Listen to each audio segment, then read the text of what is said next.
오늘의 전국 현안은 김영준 명지대 특임교수 배종찬 인사이트K 연구소장과 함께 짚어보겠습니다. 어서 오십시오. 안녕하세요. 안녕하십니까. 안녕하십니까. 안녕하십니까. 오늘 국민의힘 의총이 있었잖아요. 네. 주호영 의원이 될 것이다라는 예측이 많았는데 주호영 의원이 됐어요. 근데 61표가 나왔고 이용호 의원도 42표가 나왔잖아요. 그렇습니다. 이용호 의원 같은 경우에 작년 말에 국민의힘으로 입당했잖아요. 어떻게 보세요? 결과로만 보면은 윤심은 없다죠. 네. 그리고 결과만 더 나아가서 보면 결과로만 보면 윤심은 없는 겁니다. 왜냐하면 예.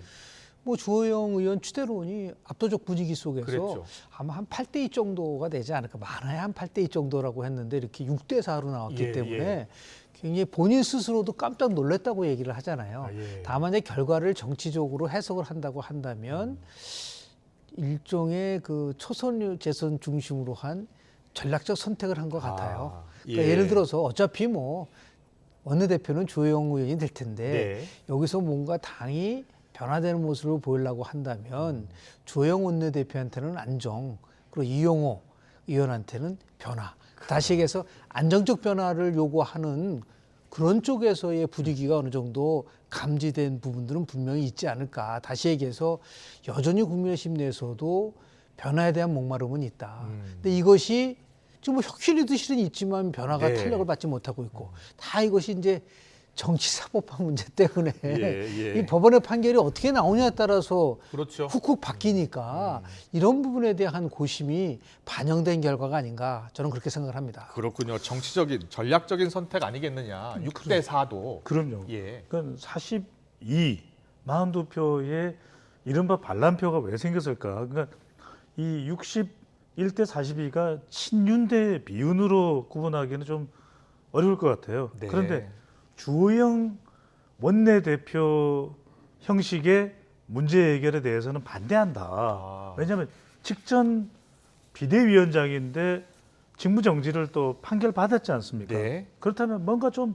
다른 혁신적인 안을 가지고서 당의 경쟁력을 살릴 수 있고 문제 해결할 수 있는 방식이면 좋겠는데 지금 흘러가는 상황을 보면 그건 아니에요. 네. 윤리위도 조기 소집되고 이준석 전 대표를 이제는 더 흔적 지우기에 나서는 그런 전개 국면이라면 예.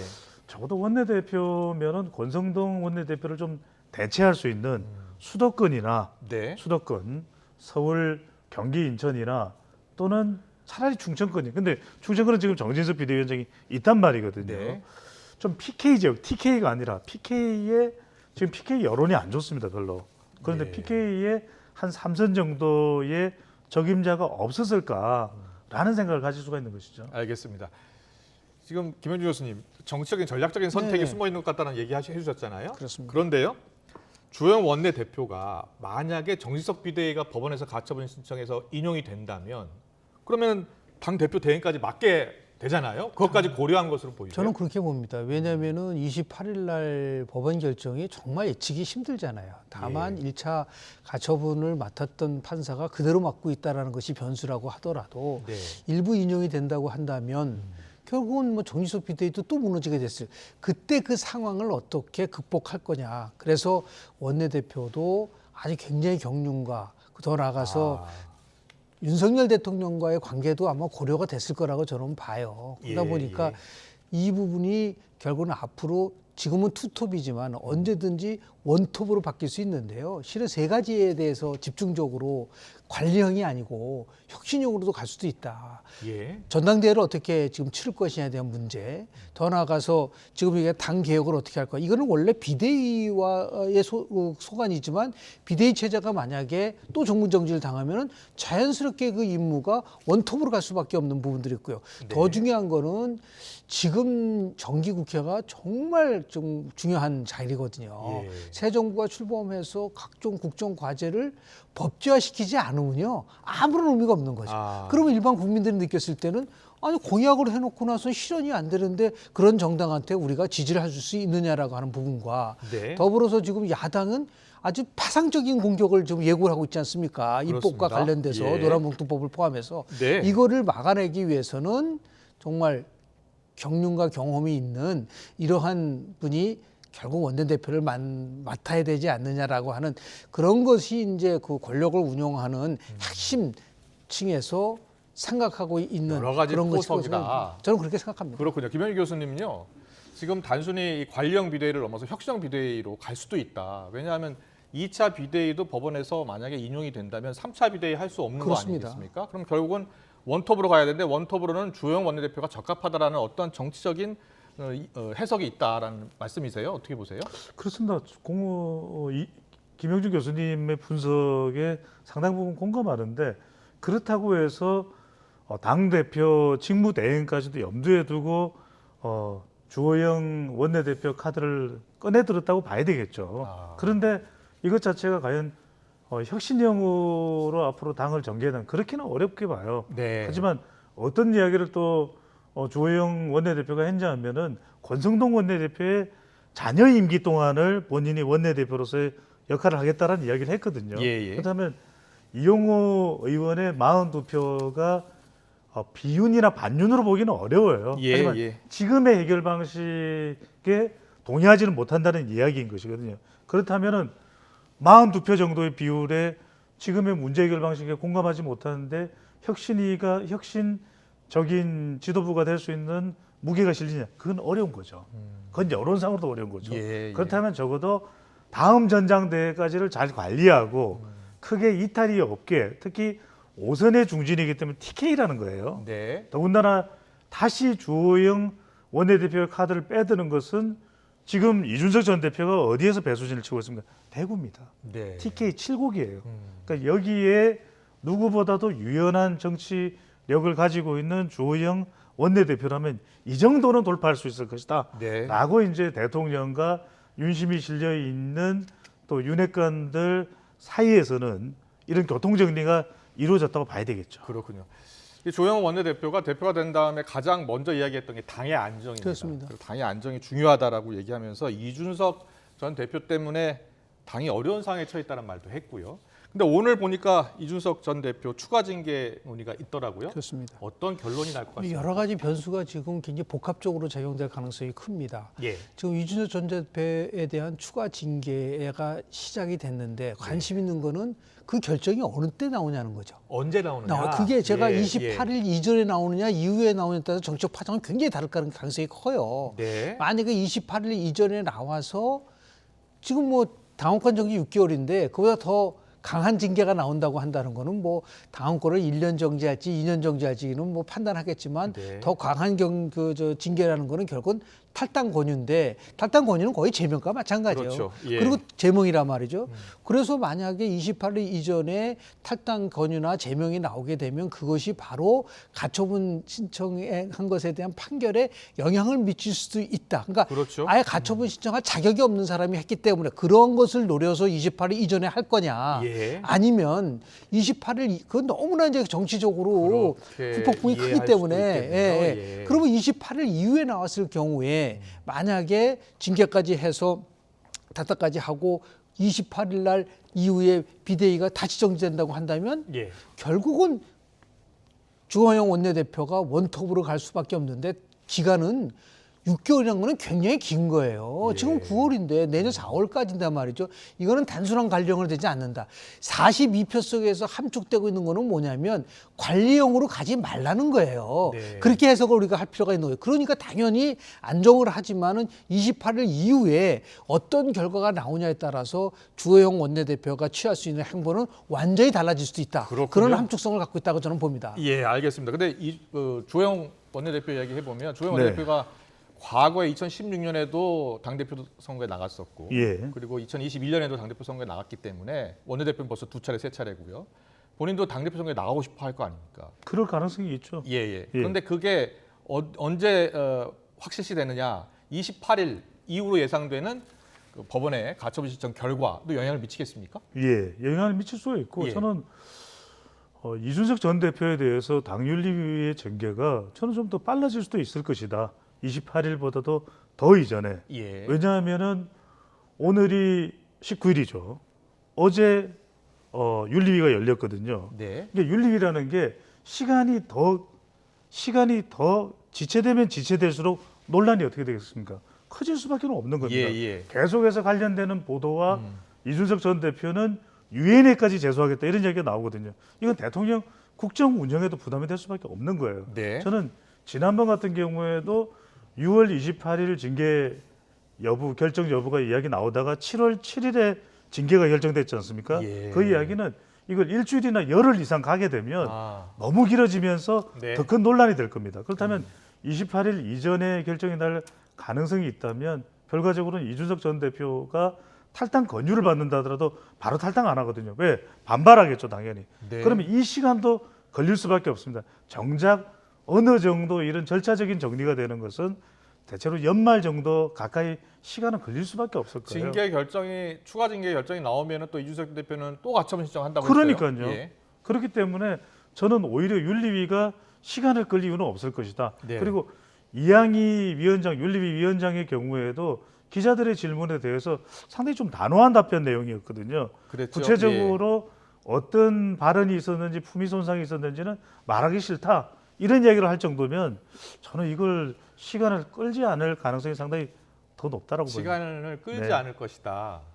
김영주 교수님은 그 시점이 중요하다까지 그게 말씀해 중요하죠. 주셨고. 왜냐하면 예. 지금 뭐 우리 배 소장님 말씀하셨지만 탈당 권유는요 열흘 이내에 그 부분에 대해서 경쟁이 아니면 자동적으로 제목이 돼버리거든요. 제명이 되죠. 예. 그러니까 이게 굉장히 빠르게 진행될 수밖에 없기 때문에 이준석 전 오히려 대표가요. 그런데 네. 얼마 전에 이 얘기 했잖아요. 제명 시나리오 가동할 것 같다. 네.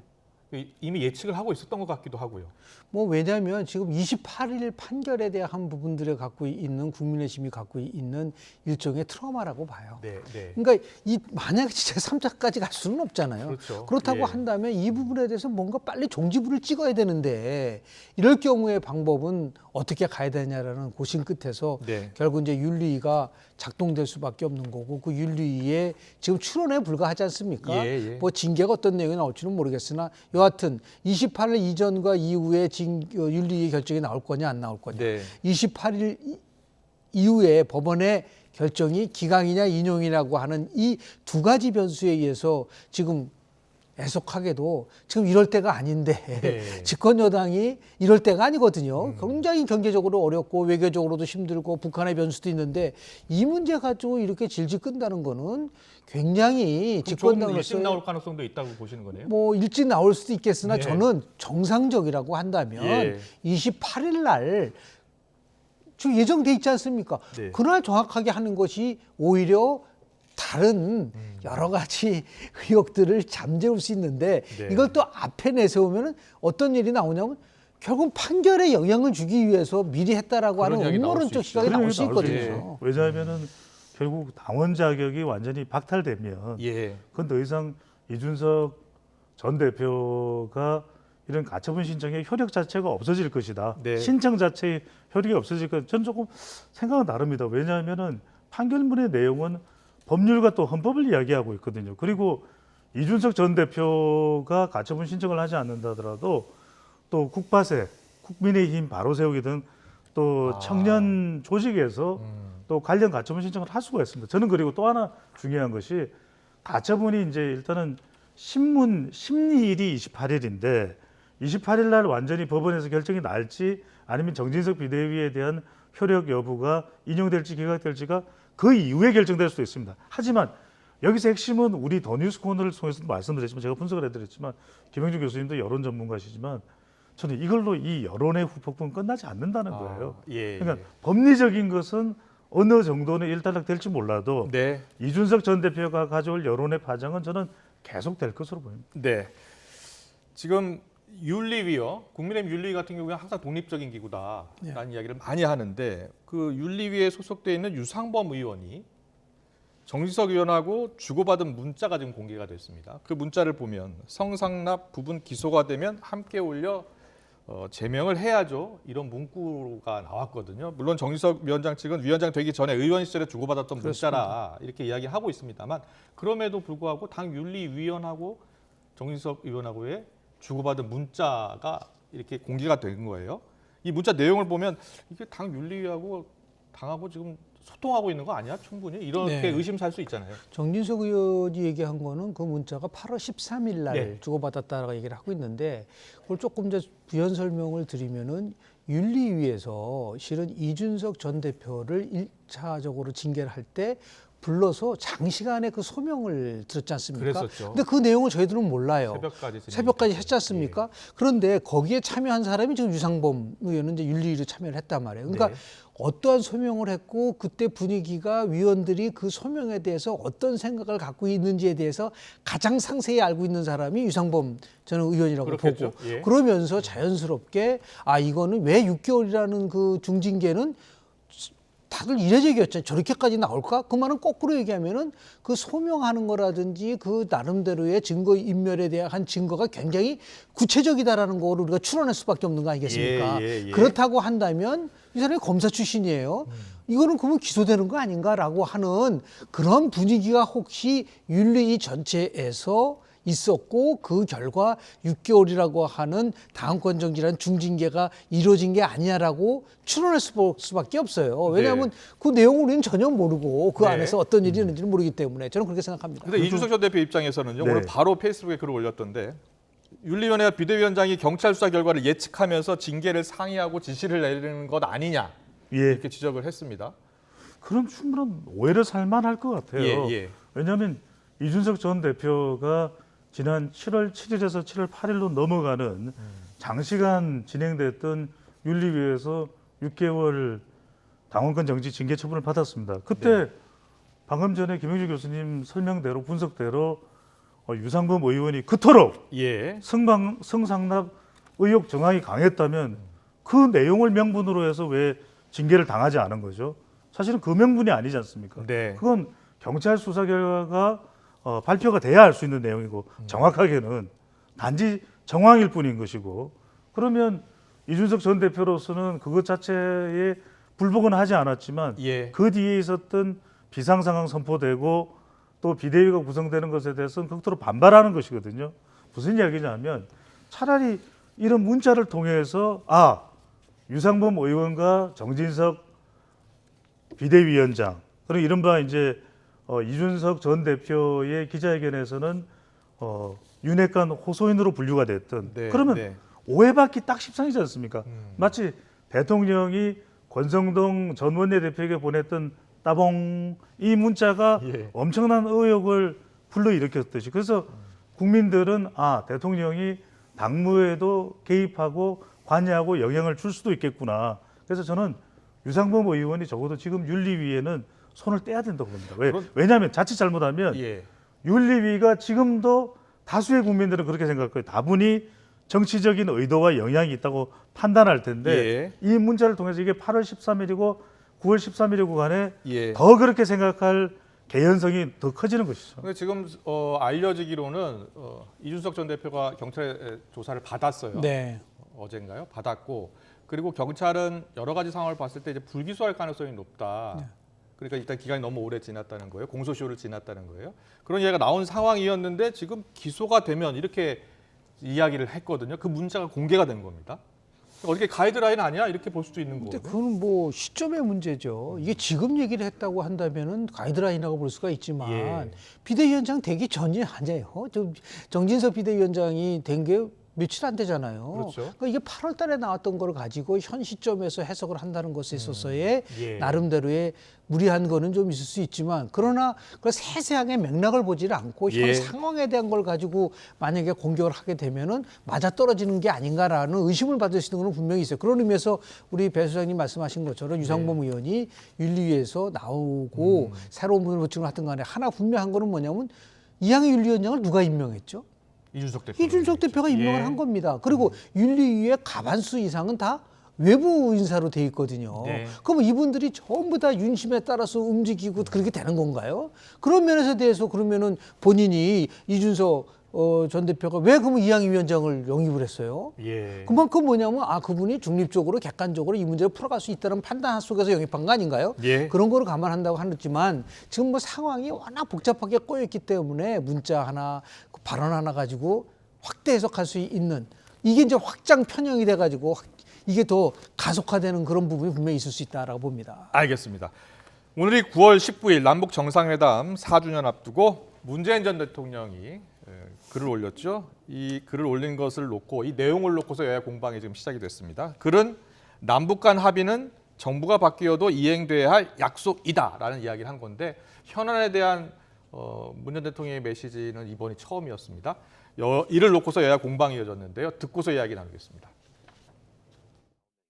문재인 전 대통령께 제발 좀 도보다리의 미명에서 깨어나 주시기 바랍니다. 4년 전 오늘 북한의 김정은과 문재인 전 대통령이 체결한 9.19 군사합의는 이미 휴지 조각이 됐습니다. 우리 당은 문재인 정권이 김정은의 비핵화 약속에 속아 넘어가 진행됐던 평화 프로세스의 실체를 규명해 내겠습니다. 우리 민주당 정부의 또 민주당 대통령들의 남북 정상회담은 한반도의 평화를 위한 정말 중요한 계기입니다. 실제적인 성과로도 많이 이어졌습니다. 그런데 이 남북 정상 간 회담을 정치 쇼라고 이렇게 국제사회에 나가서 비난을 하면 이게 대한민국의 국격이나 위상이 어떻게 될지 참으로 걱정이 됩니다. 정진석 위원장 그리고 이재명 대표 이야기 들어보셨는데 이재명 대표가 이야기한 대한민국의 국격 위상이 어떻게 될지 참으로 걱정된다. 이 뉴욕타임스하고 윤석열 대통령 인터뷰 내용 같아요. 네. 그렇죠? 그런데요, 문재인 전 대통령이 이제 퇴임한 지 5달 만에 현안에 대한 목소리를 냈잖아요. 어떻게 보세요? 저는 두 가지를 해석합니다. 본인은 이제 잊혀진 사람이 되고 싶다고 얘기를 했는데 네. 반대죠. 대한민국의 정치는 항상 반호법이 있어요. 절대로 반드시는 거꾸로 나오는 경우가 정말 많았는데 예. 잊혀진 사람이 되고 싶지 않다라고 하는 선언일 수도 있는 거고요. 두 번째 함의는 뭐냐면 남북 문제와 관련돼서 이런 식으로 계속해서 공격하면은 결국은 본인이 앞장서서 이 부분에 대한 자기의 구심점 역할을 할 수밖에 없다는 선언이라고 저는 봐요. 예. 그러니까 이게 굉장히 나름대로 지금 이 뜻 속에서는 지금 이재명 지금 당대표도 잘 이해를 못하고 있는데 이재명 당대표와 대척점에 있는 친문의 구심점이 지금 누구죠? 문재인 전 대통령이 아직 구심점이라고 볼 수 있죠. 저는 아직까지 예. 구심점. 그래서 어떤 경우는 계속해서 지금 양산을 가지 않습니까? 의원들이 가서 간접적 예. 대화를 통해서 이 문제를 풀어나가지 않습니까? 네. 이런 상황이기 때문에 이거는 이제 정치적으로 해석하는 부분이 있고 실질적으로 지금 남북한 합의라는 부분이 그동안 쭉 잘 진행이 됐는데 이거를 정권이 바뀌어서 깨지는 거라고 한다면은 지금 야당이 얘기하는 거와 맞지만 네. 지금 묻고 싶어요. 이재명 그분 당대표한테 실제적인 성과로 이어졌다는데 무슨 실질적인 성과가 이어졌죠? 저는 이어진 게 별로 예. 없다고 보거든요. 가장 실질적 성과의 핵심은 뭐냐면 북한의 비핵화인데 김정은 위원장이 뭐라 그랬어요? 절대로 비핵화는 없다라고. 아니 핵을 전제로 한 선제 공격을 법제했는데 이게 실제의 성과가 이루어진 건가요? 이거를 윤석열 정부가 들어온 담대한 구상 때문에 그렇게 했다라고 주장을 하고 있는 거는 제가 너무 과도한 해석이다. 예. 분명한 거는 우리가 그동안 이 합의가 이루어지도록 전 정부가 노력을 했지만 그 노력이 성과를 거두지 못했던 거는 거의 사실입니다. 예. 그러면 저는 문재인 대통령도 김정은 위원장한테도 얘기를 해야죠. 합의를 지키지 못한 것에 대해서 우리만이 아니라 북한도 문제가 있다는 얘기를 해야지 국민들이 설득력이 있는 것이지 북한은 전혀 문제가 없고 대한민국만 문제가 있다는 식으로 해석하는 거는 이거는 굉장히 국민들에게 받아들이기가 어려울 부분이다라는 말씀을 좀 드리겠습니다. 예. 김영희 교수님이 이제 문재인 대통령의 퇴임 후 첫 현안 메시지에 네. 대해서 이렇게 이야기해 주셨는데 예. 전직 대통령이 뭐 메시지 낼 수가 있죠. 그것이 지금 뭐 윤석열 정부에 부담을 준다기보다는 그래도 5년간의 임기를 마친 대통령으로서 본인이 또 가장 크게 공을 들였던 것이 또 남북 관계였기 때문에 네. 9.19 군사적 합의는 정권이 바뀌어도 유지되면 좋겠다 의견입니다. 네. 그걸 뭐 강요할 수 있겠습니까? 물론 거기에 대해서 비판할 자유도 있는 것이고 저는 공과를 좀 구분할 필요가 있을 것 같아요. 참 어목했던 그런 남북 관계가 오랫동안 이어지고 있지 않습니까? 한반도에서. 네. 그런 상황에서 그래도 2018년에 평창 동계올림픽이 열리고 남북 관계가 얼마나 좋았습니까? 그리고 또 미국의 트럼프 전 대통령까지 한반도 평화에 동참하게 만들었고 그 이후에 또 비핵화가 잘 안 된 것도 있죠. 심지어는 남북연락사무소가 북한의 김여정 부부장의 발언 이후에 폭파되는 그런 험난한 시점도 있었습니다. 예, 그러니까 예. 잘 된 것도 있고 잘 못된 것도 있고 근본적으로 지금 해결이 안 되는 문제도 있지만 그런 부분에 대해서 좀 더 합리적으로 우리는 좀 구분할 필요가 있지 않을까. 단순히 이제 하나의 이슈나 또는 비핵화의 지금 현재 상황만 놓고서 문재인 정부 때는 꽝그리 잘못됐다. 남북 관계가 저는 이렇게 해석하기보다는 어떤 점은 그래도 노력이 있었는데 어떤 점에 해결이 안 됐다. 그 해결이 안 된 부분을 지금의 정권의 관점에서는 어떻게 또 해결할 수 있을까라는 것을 우리가 고심하는 것이 좀 필요하지 않을까. 중도층의 인식은 이럴 겁니다. 남북 관계가 한참 좋았을 때는 그만큼 기대가 있었겠죠. 하지만 비핵화가 안 되고 또 북미 관계도 많이 어그러지지 않았습니까? 예. 그런 또 해결하지 못한 부분에 대해서는 또 우리가 앞으로 어떻게 윤석열 정부에서는 해결해 나가야 될지에 대한 고심이 필요한 거지. 문재인 정부는 하나에서 열까지 다 잘못됐어. 이렇게 인식하면 밑도 끝도 없어지게 되는 거죠. 예. 문재인 전 대통령 퇴임 후 첫 현안 메시지긴 합니다만 앞으로 또 현안 메시지 낼 수 있다고 보세요? 저는 간간히 낼 수 있지 않을까라는 생각이 듭니다. 예. 김영준 교수님들. 뭐 저는 뭐 대통령이 퇴임하면서 한 말이 지금도 농담인지 진담인지 구별이 안 가요. 제가 한 번 더 나왔으면 좋겠습니까? 라고 물어본 적 있어요. 그때 다 농담으로 들었었어요. 예. 그러나 중요한 현안에 대해서 본인이 얘기를 하고 특히 이제 이해는 가요. 왜냐하면 예. 문재인 정부의 가장 최대 업적이 뭐냐 문재인 대통령한테 물어보면 남북한 평화체제 그렇죠. 구축이라고 예. 볼 건데 예. 문제는 뭐냐면 그 부분에 대해서 성과가 나오지 않았고 그 이후에 2018년도 이후에 남북관계는 오히려 더 악화됐고 군사적 합의가 이루어지지 않은 부분들에 대해서 그럼 그 합의가 이루어지지 못한 것에 대한 반성과 성찰은 왜 없냐라는 거예요. 문재인 대통령이 아무리 그렇게 평화를 가져왔다고 하더라도 예, 예. 지금 핵으로 지금 위협을 하고 있는 이 상황 속에서 여기까지 온 것에 대해서 이게 전부 다 윤석열 정부 때문에 그렇게 된 건가요? 그렇지 않지 않습니까? 균형적인 감각을 가지고 우리도 열심히 했지만 이런 부분은 우리가 잘했지만 이런 부분은 우리도 굉장히 못했다라는 얘기를 해줘야 되는데 단 한 번이라도 남북 문제와 관련돼서 문재인 정부가 잘못했다는 얘기를 한 적이 있나요? 없지 않습니까? 공과 과를 이제 평가해야 되는데 그런데 잘못한 부분에 대해서도 잘못은 인정이 필요하다는 말씀. 그렇습니다. 잠깐 거죠? 교수님 예. 말씀 중에서는 이제 우리 시청자분들이 좀 우리 더 뉴스 애청자분들이 많으신가 네. 궁금해할 것 같아요. 저도 궁금하고 교수님 문재인 전 대통령이 재출마가 가능합니까? 아, 이건 헌법상으로 힘들죠. 왜 아, 중임할 수 없다라고 네. 돼 있기 때문에. 네. 예. 다만 정치적인 위상을 갖고 네. 얼마든지 정치학에는 두 가지 용어가 있어요. 하나는 영향력, 인플루언스가 있고 예. 다른 거는 파워, 권력이 있는데 권력보다 영향력이 더 셀 수가 있는 겁니다. 그게 이제 예. 그 정치에서 나오는 얼마든지 권력은 이제 물러났지만 영향력을 가지고 한국 정치 과정 속에서 목소리도 내고 결집도 하고 그리고 뭐 이재명 당대표의 미래가 어떻게 될지 아무도 몰라요. 예. 그러면 그 이후에 이 민주당을 끌고 갈 수 있는 힘은 어디서 나? 그건 영향력이거든요. 영향력을 가질 수 있다는 데 대해서는 뭐 누구도 부인하지 못한다. 네. 그런 말씀 좀 드립니다. 알겠습니다. 정치 현안에 대해서 짚어봤습니다. 배종차 이사트K 연구소장 김영준 명지대 교수와 함께했습니다. 잘 들었습니다. 감사합니다. 감사합니다.